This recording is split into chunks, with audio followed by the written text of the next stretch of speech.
ทุกคนเนาะลำไยจะออกมาว้าวเนาะทุกคนเนาะลำไยจะเต้นให้เบิ่งเด้อก็เด้อก็อย่าเห็นลำไยก็ติดตามมาเด้อแล้วติดตามมาแล้วก็โทษใจมาเด้อ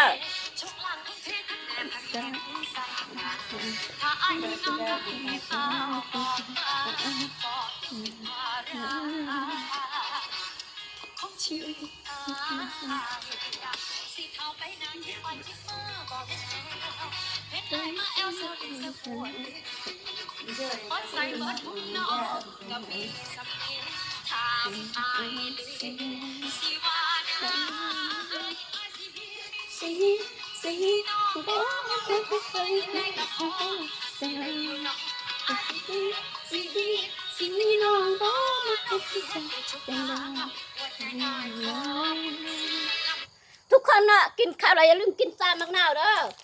อย่าลืมกินซามักนาวเนาะมันจะบังคับของเสียสกปรกร่างกายของเฮาเนาะทุกคนเนาะแล้วก็กาแฟหุ่นดีเนาะใครกินแล้วหุ่นดีหุ่นงามเด้ออย่าลืมเด้ออย่าลืมติดตามใหญ่ๆเด้ออย่าลืมกดหัวใจใหญ่ๆเด้อ